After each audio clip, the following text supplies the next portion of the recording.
Mabuhay mga kamaharlika! Narito na naman po tayo upang pag-usapan ang tungkol sa barya. Narito po sa ating harapan ang 1,000 piso New Society. At ito po ay gawa sa ginto. Ito po ang pag-uusapan natin sa araw na ito. Pero bago ang lahat, kung di ka pa nakapag-subscribe, click the like button and subscribe. At click mo na rin ang notification bell para ma-update ka sa mga susunod na video na ilalabas ko. Simulan na po natin.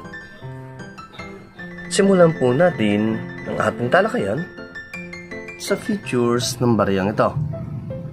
Issuer, Philippines. Period, Republic, 1946 date. Type, non-circulating coin. So, ibig sabihin, itong baryang pong ito ay hindi ginamit na pambili sa mga produkto o anumang produkto.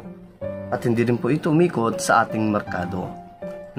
Dahil itong baryang po na ito ay isang commemorative issue. Year 1975, value 1,000 piso, currency piso, composition gold. Big sabihin, ito pong barya na ito ay 90% nagawa sa ginto.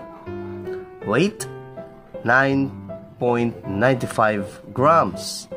Diameter 26 mm. Shape round. Technique milled. Number and number sign 15892. References KM number sign 213. Sean number sign 52. FR number sign 6. Commemorative issue, 3rd anniversary of the New Society.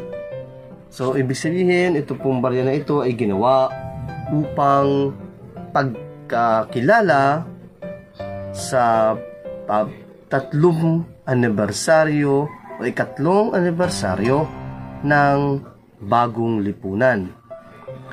Ngayon po, tayo ay dadako sa harapang bahagi ng ating barya. Kung makikita po natin, nakapaikot ang salitang Republika ng Pilipinas tumpo sa taas na bahagi. Sa gitnang bahagi naman, makikita natin ang sagisag ng Pilipinas. At meron pong nakasulat na Republika ng Pilipinas. Sa baba po, nakalagay ay 1,000 piso. Ito po ang reverse ng ating barya. Doon naman tayo sa obverse. So may kita po natin sa gitna ang larawan ni Pangulong Ferdinand E. Marcos. Sa baba po nakasulat ang kanyang pangalan. At dito sa baba ng konti, may nakalagay po Setyembre 21, 1972. Sa taas po na nakasulat ang bagong lipunan at sa baba naman ang taon kung kailan ito ginawa na 1975. Ang tanong, ilang peraso ang ginawa nito? Meron pa tayong 1975 na 23,000 example. At meron po itong 77%. Wala pong nakalagay kung magkano. Dito po sa website ni Numista.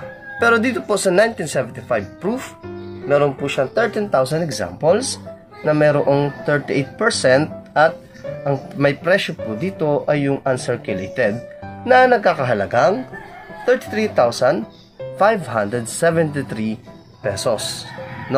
So, ang meron lang pong presyo dito kay Numista ay yung 1975 proof. So, yun po yung kanyang halaga. So, hanap po tayo ng iba pang references para magkaroon tayo ng idea kung magkano nga ba ang bilihan sa ganitong uri ng barya. So, titingin po tayo kay eBay. Ngayon po, ito po ay binibenta sa eBay ng $1,100. So, magkano nga po ba yun kapag ito ay kinonvert natin sa Philippine money? So, meron po tayo ngayong 52 pesos na palitan. So, 1,100 times natin sa 50 pesos, ito po ay nagkakahalaga ng 55,000. tandaan po natin, ang eBay po ay isang selling website. Ibig sabihin, ito pong si seller, ito po yung kanyang halaga. So, depende po kay seller kung magkano niya po ito binibenta. Maaaring mataas, maaari naman ding mababa. So, hanap pa tayo, no? So, meron pa po dito no, mga past sales. So, ibig sabihin, ito po ay nabenta o na may bumili sa ganitong presyo. So, nakalagay po ay Heritage Auctions noong December 9, 2020, 1975 proof, at ito po ay nabili sa auction sa halagang 57,142.79 pesos. So, ito po yung presyo na nabili sa auction. Meron pa, noong December 2, 2020 rin, 1975 proof, ito naman po ay nabili sa halagang 34,920.60 pesos. Ito po ay sa Heritage Auction. So, ito po ay nabili sa auction na iyon, no? So, meron dalawa. Halos parehas lamang ng buwan sa isang taon, no?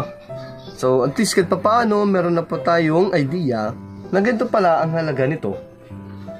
Ganito pala ang halaga ng bariyang ito. Isa ka ba sa mga nabigla at nagulat sa mga impormasyong iyong narinig na meron pala tayong ganitong uri ng barya? 1,000 piso na gawa sa ginto at ganito ang kanyang halaga. Isa ka ba sa mga may hawak o nais magkaroon ng ganitong uri ng barya? Bahagi mo naman sa ating mga manonood upang makapagbigay ka rin ng impormasyon. Muli, itong inyong kamahalika na nag-iiwan ng isang kataga. Ang barya ay kayamanan ng ating bansa. Ikaw, kayamanan ka ba niya? Maraming salamat po.